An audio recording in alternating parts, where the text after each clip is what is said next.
Hello friends, नमस्कार। स्वागत है आपका अपने यूट्यूब चैनल में। तो दोस्तों, आज हम लोग PYQ हम लोग कर रहे थे सीटेट पेपर 2 का। तो उसी क्रम में आज हमारा पार्ट 2 होने वाला है। कल हम लोगों ने 20 क्वेश्चन किया था, आज हम लोगों ने उसके आगे का 20 क्वेश्चंस करेंगे। तो बिना देर किए हुए मैं आपको वीडियो शुरू करता हूँ। तो वीडियो शुरू करने से पहले एक छोटा सा रिक्वेस्ट है कि अगर आप चैनल पर नए हो तो चैनल को लाइक करें, सब्सक्राइब करें और अपने दोस्तों में शेयर करना ना भूलें।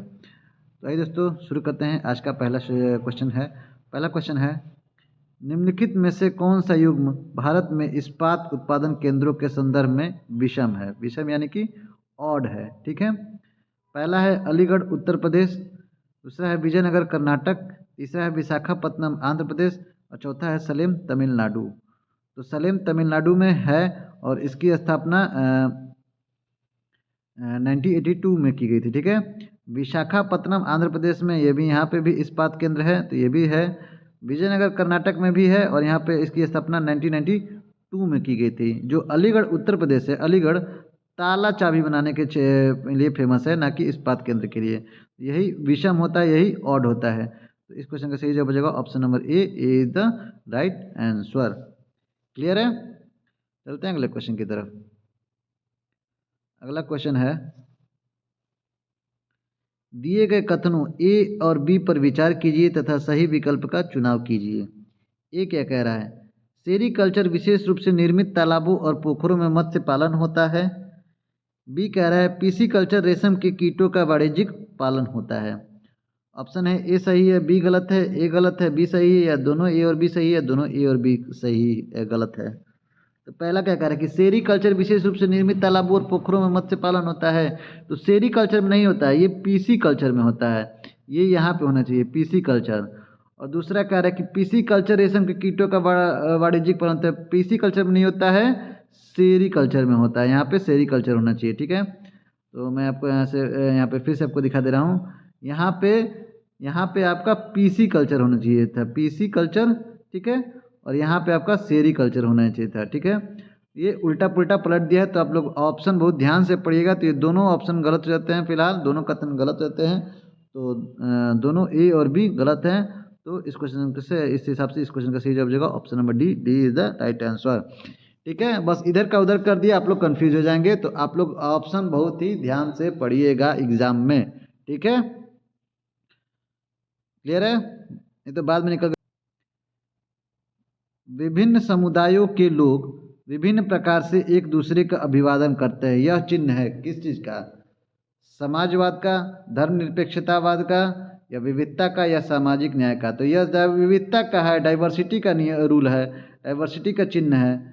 हमें भाई बताया गया ना कि हमारा समाज, चाहे हमारा भारत देश विविधताओं से भरा हुआ देश है। तो लोग एक दूसरे को अलग अपने अपने तरीके से अभिवादन करते हैं, नमस्कारी करते हैं। तो ये विविधता का प्रतीक है, विविधता का है, डाइवर्सिटी का है। ठीक है। तो इस क्वेश्चन का सही जवाब हो जाएगा option number C, C is the right answer. Clear है? नेक्स्ट क्वेश्चन है, निम्न कथनों पर विचार करें और सही विकल्प का चयन करें। पहला है राज्य का प्रमुख राज्यपाल होता है। तो बिल्कुल सही, राज्य का प्रमुख राज्यपाल ही होता है। राज्यपाल की नियुक्ति राज्य सरकार द्वारा यह सुनिश्चित करने के लिए होती है कि राज्य सरकार संविधान के नियमानुसार अपना काम का चलाए। तो राज्यपाल का नियुक्ति राज्य सरकार द्वारा नहीं बल्कि केंद्र सरकार द्वारा होती है, सेंट्रल गवर्नमेंट द्वारा होती है। और यह सुनिश्चित करने के लिए तो होती है कि राज्य सरकार संविधान के अनुसार अपना काम काज चलाए, लेकिन यह राज्य सरकार नहीं सुनिश्चित करती है, यह केंद्र सरकार सुनिश्चित करती है। राज्यपाल की नियुक्ति केंद्र सरकार करती है। ठीक है। तो पहला सही हो जाता है और आपका, और दूसरा गलत हो जाता है। तो क्या कह रहा है? ए सही है और बी गलत है। ठीक है। कहाँ गया ऑप्शन? ए सही है और बी गलत है। ठीक है। तो यही आपका जवाब सही हो जाएगा। ठीक है। ए सही है और बी गलत है। ठीक है। तो C option is the right answer. Clear है? नेक्स्ट क्वेश्चन है, प्रीति के परिवार के पास 15 एकड़ उर्वर भूमि है। उसके पिता ने एक सरकारी बैंक से 1 लाख रुपए का ऋण लिया। हालांकि असमय वर्षा से खेतों में बाढ़ आ गई और उनकी फसल बर्बाद हो गई। प्रीति को इस बात की राहत है कि अगले कुछ महीनों के लिए उनके पास अनाज है। तो संभवतः वह किस प्रकार के परिवार से हैं? ऑप्शन है कृषि मजदूर है, या छोटे किसान हैं, या बड़े किसान हैं, या छोटे दुकानदार हैं। तो बताइए क्या वो कृषि मजदूर हैं? कृषि मजदूर तो ऐसी नहीं है। क्या वो छोटे किसान हैं? नहीं, छोटे किसान के पास 2 एकड़ से कम भूमि होती है, उसी को छोटे किसान या मध्यम किसान में माना जाता है, तो छोटे किसान में नहीं है। बड़े किसान हैं, बिल्कुल, उनके पास 15 एकड़ भूमि है और ऋण भी लिया है और उनको चिंता भी नहीं है कि वह अगले कुछ महीनों के लिए उनके पास खाने के लिए अनाज है, तो जाहिर सी बात है कि वो बड़े किसान के अंतर्गत आती है, बड़े किसान की सूची में आती है। तो इस क्वेश्चन का सही हो जाएगा ऑप्शन नंबर सी, बड़े किसान और छोटे दुकानदार, तो ऐसी नहीं सही होगा। ठीक है, क्लियर है। नेक्स्ट क्वेश्चन है 27 नंबर है, हिंदू उत्तराधिकार संशोधन अधिनियम 2005 निम्नलिखित में से क्या प्रदान करता है? ऑप्शन है कुलनाम न अपनाने की स्वतंत्रता, या पिता की संपत्ति पर पुत्र और पुत्री का समान अधिकार, या महिलाओं द्वारा हिंदू विवाह अधिनियम के अंतर्गत वैवाहिक अवस्था को खारिज करने का अधिकार, या कृषि भूमि पर पुत्रों का वंशागत अधिकार। तो हिंदू उत्तराधिकार संशोधन अधिनियम 2005 में पिता की संपत्ति पर पुत्र और पुत्री दोनों का बराबर हकदार हो, इसके लिए सरकार ने हिंदू उत्तराधिकार संशोधन अधिनियम 2005 लाया था। ठीक है, जिसमें पुत्र को और पुत्री को दोनों को समान अधिकार संपत्ति पर मिलेगा और इसी को संपत्ति का अधिकार भी कहा गया। ठीक है, तो इस क्वेश्चन का सही जवाब हो जाएगा option number B, B is the right answer. Clear है। नेक्स्ट क्वेश्चन है, निम्नलिखित में से कौन सा बुनकर सहकारी संस्थाओं के संदर्भ में सही है? पहला, व्यापारियों के ऊपर निर्भरता को कम करने और बुनकरों की आय बढ़ाने में सहायता करती है, तो बिल्कुल बुनकर सहकारी संस्था तो ऐसा करती है। दूसरा, कि अप्रत्यक्ष रूप से बड़ी कंपनियों से सहायता करती है, नहीं, अप्रत्यक्ष क्या बुनकर सहकारी संस्था बड़ी कंपनी को सहायता करेगी? उनके पास तो ऐसे ही धन होता है, तो प्रत्यक्ष और अप्रत्यक्ष किसी रूप में भी सहायता नहीं करती है, तो बी स्टेटमेंट तो ऐसे ही गलत होता है। बुनकर सदस्य दादन व्यवस्था में काम करते हैं, पहले होता था दादन व्यवस्था, अब नहीं होता है। ठीक है, तो सी स्टेटमेंट भी गलत है और ये अभी तक सही हो रहा है। और डी कह रहा है कि सहकारी संस्थाएं विपणन में संलिप्त रहती हैं, यानी कि खरीद बिक्री क्रय विक्रय में संलिप्त रहती हैं सहकारी संस्थाएं, तो ऐसा होता है। तो ए और डी ऑप्शन सही है, ए और डी सही है। तो इस क्वेश्चन का सही जवाब हो जाएगा option number D, D is the right answer. Clear है। नेक्स्ट क्वेश्चन है 29 नंबर है, भारत जो कि एक लोकतांत्रिक देश है में सार्वभौमिक वयस्क मताधिकार का अर्थ क्या होगा? कानून के समक्ष प्रत्येक व्यक्ति समान है, यह वयस्क मताधिकार है, या विकलांग बच्चों को विद्यालय की मुख्य धारा में सम्मिलित करने के लिए निःशुल्क शिक्षा देना है, या 18 साल से ऊपर की उम्र की महिलाओं को मत देने का अधिकार है, या प्रत्येक व्यक्ति जो 18 साल से ऊपर की उम्र का है उसे मत देने का अधिकार है, चाहे उसकी सामाजिक एवं आर्थिक पृष्ठभूमि कैसी भी हो। तो पहला क्या कह रहा है, कानून के समक्ष प्रत्येक व्यक्ति समान है तो, लेकिन सार्वभौमिक वयस्क मताधिकार के अंतर्गत नहीं आता है। दूसरा कह रहा है कि विकलांग बच्चों को विद्यालय की मुख्य धारा में सम्मिलित करने हुए निःशुल्क शिक्षा देनी है, लेकिन यह वयस्क मताधिकार में नहीं आता है। तीसरा कह रहा है कि 18 साल से ऊपर की उम्र की महिलाओं को मत देने का अधिकार है, हाँ महिलाओं को तो है, लेकिन क्या पुरुषों को नहीं है? तो ये भी नहीं होता है। डी क्या कह रहा है कि प्रत्येक व्यक्ति जो 18 साल से ऊपर की उम्र का हो उसे मत देने का अधिकार है, बिल्कुल है, और चाहे उसकी सामाजिक और आर्थिक पृष्ठभूमि कैसी भी हो, बिल्कुल कैसी भी हो। आज़ादी के पहले पढ़े लिखे लोगों को ही, शिक्षित लोगों को ही वोट देने का, मत देने का अधिकार था, लेकिन आज़ादी के बाद जब हमारा कानून लिखा गया और 1951-52 में पहला आम चुनाव हुआ, लोकसभा का प्रथम चुनाव हुआ, तो उसमें सभी पढ़े लिखे या गरीब या अनपढ़ लोगों को सभी को मत देने का अधिकार दिया गया। तो यही सार्वभौमिक वयस्क मताधिकार होता है एक लोकतांत्रिक देश में। तो इस क्वेश्चन का सही जवाब हो जाएगा option number D, D is the right answer. अधिकार बिल में वर्णित बाल अधिकारों पर ध्यान दें। ठीक है, पहला कार्य कि मुझे अच्छी शिक्षा का अधिकार है और सब बच्चों के स्कूल जाने के लिए प्रोत्साहित करने का दायित्व तो सबका है, यह अनुच्छेद 28, 19, 23 में आता है। ठीक है, दूसरा है कि मुझे अपने विचार व्यक्त करने का अधिकार है जिन्हें गंभीरता से लिया जाना चाहिए, सबका दायित्व है कि वे दूसरे को चुने, अनुच्छेद 12 और 13, ये भी ठीक है। चलिए ये पढ़ लिए। अब नेक्स्ट क्या कह रहा है कि नेक्स्ट कह रहा है कि निम्नलिखित अनुच्छेदों में से कौन सा अनुच्छेद उपरोक्त बाल अधिकारों का पूरक है? ऑप्शन है आर्टिकल 21 और 19, आर्टिकल 14 और 16, आर्टिकल 51 और 78, आर्टिकल 32 और 44। तो बताइए कि कौन सा अनुच्छेद इसमें बाल अधिकारों का पूरा करता है? तो आर्टिकल 21 और 19, आर्टिकल 21 में 21 क में कहा गया है 6 से 14 वर्षों के लिए निःशुल्क अनिवार्य बाल शिक्षा, निःशुल्क एवं अनिवार्य शिक्षा का प्रावधान किया गया। तो ये आर्टिकल 21 में निहित है। और आर्टिकल 19 में निहित है कि कोई भी व्यक्ति लिखित और मौखिक रूप से अपना मत प्रकट करने हेतु अभिव्यक्ति के स्वतंत्रता का अधिकार का प्रावधान किया गया है आर्टिकल 19 में। तो यह इस क्वेश्चन का सही जवाब हो जाएगा option number A, article 21 and 29। A option is the correct answer. Clear है। नेक्स्ट क्वेश्चन है,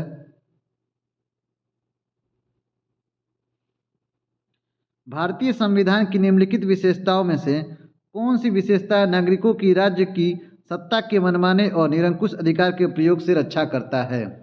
ऑप्शन है संघवाद यानी कि फेडरलिज्म, बी है मौलिक अधिकार यानी कि फंडामेंटल राइट्स, सी है विधायिका कार्यपालिका और न्यायपालिका के बीच शक्तियों का बंटवारा, या डी है संसदीय शासन पद्धति पार्लियामेंट्री फॉर्म ऑफ गवर्नमेंट। तो बताइए कि इसमें से कौन सा ऑप्शन आपका सही होगा। क्या कह रहा है कि भारतीय संविधान की निम्नलिखित विशेषताओं में से कौन सी विशेषता नागरिकों की राज्य की सत्ता को मनमाने और निरंकुश अधिकार से प्रयुक्त करे? तो मौलिक अधिकार है, फंडामेंटल राइट है। फंडामेंटल राइट है जो कि सत्ता को नागरिकों की शोषण या निरंकुशता से आज़ादी दिलाती है। फंडामेंटल राइट्स ही आज़ादी दिलाती है, प्रयोग से रक्षा भी करती है और आज़ादी भी दिलाती है। तो इस क्वेश्चन का सही जवाब हो जाएगा option number B, B is the right answer. Clear है। नेक्स्ट क्वेश्चन है, यदि न्यायपालिका को लगता है कि संसद द्वारा पारित किया गया कोई कानून संविधान के आधारभूत ढांचे का उल्लंघन कर रहा है तो उसे रद्द करने का उसके पास अधिकार है। क्या विवादों का निपटारा, या न्यायिक समीक्षा, या कानून की रक्षा और मौलिक अधिकारों का क्रियान्वयन, या स्वतंत्र न्यायपालिका? तो किस प्रकार का उसे रद्द करने का अधिकार उसके पास किस कानून के अंतर्गत आता है, किस चीज़ के अंतर्गत? तो न्यायिक समीक्षा के दौरान आता है। अगर केंद्र सरकार हाई कोर्ट या सुप्रीम कोर्ट को लगता है कि यह कानून संविधान के आधारभूत ढांचे का उल्लंघन कर रहा है तो उसकी न्यायिक समीक्षा की जा सकती है और उसे अदालत में सुना जा सकता है और उसे खारिज भी किया जा सकता है। तो यह न्यायिक समीक्षा के अंतर्गत आता है। तो इस क्वेश्चन का सही जवाब हो जाएगा option number B, B is the right answer. Clear है। नेक्स्ट क्वेश्चन है 34 नंबर है, निम्नलिखित में से कौन सा विकलांग व्यक्तियों के लिए बनाए गए विकलांगता अधिनियम 2016 के संदर्भ में सही नहीं है? सही नहीं पूछ रहा है। पहला, सरकार विशेष विद्यालयों में विकलांग बच्चों की शिक्षा के लिए प्रोत्साहित करती है, या समाज में पूर्ण भागीदारी के लिए विकलांग व्यक्तियों को भी समान अधिकार प्राप्त है? बिल्कुल प्राप्त है। केंद्र सरकार को विकलांग व्यक्तियों हेतु उच्च शिक्षा संस्थानों में 10% आरक्षण दिया जाना चाहिए, मिलता भी है, दिया जाना चाहिए या मिलता भी है। ठीक है। डी क्या कह रहा है, केवल केंद्र सरकार के ऑफिस तथा संस्थानों को पहुंच योग्य बनाने तथा उन्हें रैंप बनाना चाहिए? नहीं, ऐसा नहीं है, सभी जगह करना चाहिए। लेकिन यह विकलांगता अधिनियम में नहीं आता। विकलांगता अधिनियम में क्या कि सरकार विशेष विद्यालय में विकलांग बच्चों को शिक्षा को प्रोत्साहित करे, विशेष विद्यालय में नहीं, एक ही विद्यालय में, सामान्य विद्यालय में, उसे समावेशी विद्यालय भी कहते हैं। समावेशी कक्षा में, समावेशी विद्यालय में ही विकलांग बच्चों को भी शिक्षा देने का प्रावधान किया गया है विकलांगता अधिनियम 2016 में। यही ऑप्शन आपका सही नहीं होता है। तो इस क्वेश्चन का सही जवाब हो जाएगा option number A option is the right answer. Clear है। नेक्स्ट क्वेश्चन है, नेक्स्ट क्वेश्चन बहुत वेरी इंपॉर्टेंट है, वेरी इंपॉर्टेंट। ये भोपाल गैस त्रासदी पर है। कह रहा है कि निम्नलिखित में से किसे 1984 की भोपाल गैस त्रासदी का एकदम सही वर्णन मानेंगे? पहला कि संपीड़ित प्राकृतिक गैस सीएनजी प्लांट में विस्फोट हुआ होने से, या रसोई गैस सिलेंडर यानी एलपीजी गोदाम में विस्फोट होने से, या क्षेत्रीय स्तर पर बीमारी फैला रहे चूहों को मारने के लिए एक जहरीली गैस का उत्पादन से, या कीटनाशक का उत्पादन करने वाले एक प्लांट के जहरीली गैस का रिसाव होने के कारण। तो बताइए कि भोपाल गैस त्रासदी किस कारण हुआ था? तो भोपाल गैस त्रासदी 1984 में एक कीटनाशक उत्पादन करने वाली जो गैस थी, जहरीली गैस, जिसका नाम था मिथाइल आइसोसाइनाइड, मिथाइल आइसोसाइनाइड। और इसी और ये कीटनाशक बनाने में काम आती है। इसी गैस का रिसाव हो गया था और इसी गैस के रिसाव के कारण ये कीटनाशक और प्लास्टिक बनाने दोनों में काम आता है। इसी गैस के रिसाव के कारण लोगों की मृत्यु हो गई थी, जान चली गई थी, भोपाल गैस त्रासदी हुआ था। तो इस क्वेश्चन का सही जवाब हो जाएगा option number D, D is the right answer. Clear है। नेक्स्ट क्वेश्चन है,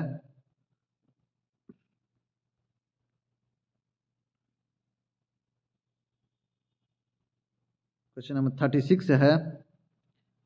क्वेश्चन नंबर 36 है, निम्नलिखित में से कौन सा कथन समुद्र के ऊपर तापमान में कम भिन्नता को समझाता है?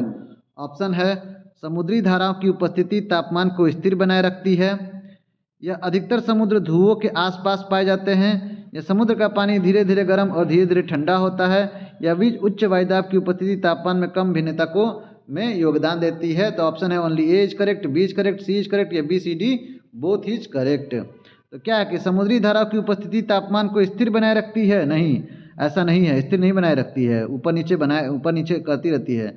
अधिकतर समुद्र ध्रुवों के आसपास ही पाए जाते हैं, ध्रुवों के आसपास ही समुद्र पाए जाते हैं। बंगाल की खाड़ी हमारी क्या ध्रुव के पास है? तो ऐसे ही गलत हो गया। तीसरा कार्य कि समुद्र का पानी धीरे धीरे गर्म और धीरे धीरे ठंडा होता है, तो बिल्कुल सही, यही कारण है, समुद्र का पानी धीरे धीरे गर्म और धीरे धीरे ठंडा होता है। ठीक है, और यही कथन तापमान में कम भिन्नता को समझाता है, क्योंकि गर्म महासागरीय धाराएं ठंडे क्षेत्रों के तापमान को बढ़ा देती है, और जबकि ठंडी धाराएं गर्म महासागरीय क्षेत्रों के तापमान को घटा देती हैं। इसीलिए यह कारण सबसे उपयुक्त कम भिन्नता को दर्शाता है, सबसे उपयुक्त होता है। तो इस क्वेश्चन का सही हो जाएगा option number C, C is the right answer. Clear है? नेक्स्ट क्वेश्चन है,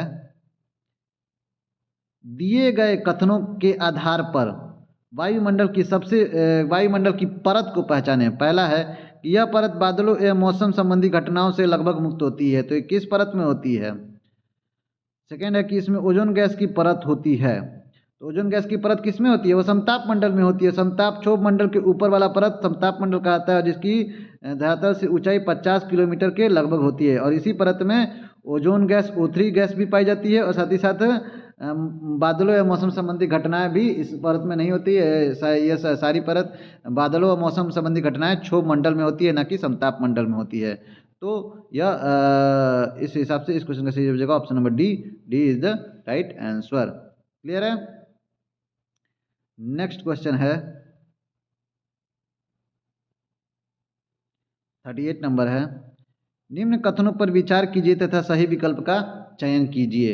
ए है, यदि वायुमंडल में वायु और वायुदाब उपस्थित न हो तो मनुष्य जीवित नहीं रह सकता। बिल्कुल नहीं जीवित रह सकता। अगर वायुमंडल में वायु या वायुदाब प्रेशर और वायु साथी मतलब कि ऑक्सीजन नाइट्रोजन ऑक्सीजन गैस ना हो तो कैसे मनुष्य जीवित रहेगा? तो पहला स्टेटमेंट तो ऐसे ही गलत हो जाता है। दूसरा कह रहा है कि वायु हमारे शरीर पर उच्च दाब के जीवित नहीं रह सकता, तो गलत नहीं होता है, सही है, मतलब कि सही होता है। ठीक है, जीवित नहीं रह सकता, तो पहला स्टेटमेंट तो सही हो जाएगा कि वायुमंडल में वायु उपस्थित न हो तो मनुष्य जीवित नहीं रह सकता। बिल्कुल सही है, जीवित नहीं रह सकता, तो पहला तो सही होता है। दूसरा कह रहा है कि वायु हमारे शरीर पर उच्च दाब के साथ बल लगाती है। जैसे जैसे हम लोग ऊपर जाते हैं तो वायु हमारे शरीर पर बल लगाती जाती है, फोर्स लगाती जाती है, तो उसी तरह हमारा शरीर भी उसके विपरीत बल लगाता है, तो हमारा शरीर भी संघर्ष करने के लिए फिर विपरीत बल लगाता है, और यही प्रक्रिया चलती रहती है। तो ये तो दोनों स्टेटमेंट सही हो जाता है। तो क्या कह रहा है कि both A and B are true and B is the correct explanation of A. बिल्कुल सही, पहला स्टेटमेंट ही इसका सही हो जाएगा, और एक्सप्लेनेशन भी इसका बनता है, एक्सप्लेनेशन इसका यही होगा। तो इस क्वेश्चन का सही जवाब हो जाएगा option number A is the right answer. Clear है? नेक्स्ट क्वेश्चन है, यातायात के साधनों के संदर्भ में निम्नलिखित कथनों को पढ़े और सही कथन का चयन कीजिए। पहला है, कम दूरी यातायात के लिए सबसे अधिक उपयोग किए जाने वाले सड़क मार्ग हैं, तो बिल्कुल सही। अधिक दूरी में भारी व बड़े आकार वाले सामानों को ढोने के लिए जलमार्ग सबसे सस्ता है, तो बिल्कुल सही, जलमार्ग ही सबसे सस्ता होता है। ए बी और सही हो गया है। सी क्या कह रहा है कि अगम्य और दुर्गम क्षेत्रों में पहुंचने के लिए रेल मार्ग बहुत ही सहायक है। नहीं, अगम्य और दुर्गम क्षेत्रों में नहीं पहुंच सकते, या इससे वायु मार्ग हवाई जहाज द्वारा ही पहुंचा जा सकता है अगम्य और दुर्गम क्षेत्रों में, तो सी स्टेटमेंट तो गलत होता है। और डी कह रहा है कि वायु यातायात सबसे महंगा है, तो दुर्गम और ध्रुव स्थान तक पहुंचने का एकमात्र साधन है। बिल्कुल महंगा तो है, लेकिन दुर्गम ध्रुव स्थान तक पहुंच सकता है वायु मार्ग ही, ना कि रेल पहुंच सकता है। तो A B D are correct, तो डी ऑप्शन इसका सही जवाब हो जाएगा। D option is the right answer. Clear है? और आज का हमारा लास्ट क्वेश्चन है, एक शिक्षिका द्वारा कक्षा में प्रवास विषय पढ़ाते हुए निम्न में से कौन से कारक प्रासंगिक समझे जाएंगे? कार्य के बेहतर अवसर उपलब्ध कराना, जीवन यापन के बेहतर होते तरीके, या विवाह? तो प्रवास के तरीके पढ़ाएंगे तो कार्य के बेहतर अवसर उपलब्ध होना बताएंगे ही, जीवन यापन के बेहतर होते तरीकों को बताएंगे ही, विवाह के बारे में बताएंगे ही। तो तीनों ऑप्शन इसका सही हो जाता है। तो both option is the correct, A B C are correct, यानी कि D option is the right answer, D option is the right answer. ठीक है, इस तरह तो इस तरह यहाँ हमारा सेशन खत्म होता है। अगले वीडियो मिलते हैं अगले पार्ट के साथ, तब तक के लिए दोस्तों याद दीजिए, और वीडियो अच्छा लगा हो तो हमारे चैनल को लाइक करें, सब्सक्राइब करें और अपने दोस्तों में शेयर करना ना भूलें। तो मिलते हैं अगले वीडियो में, तब तक के लिए दोस्तों याद दीजिए। जय हिंद, जय भारत।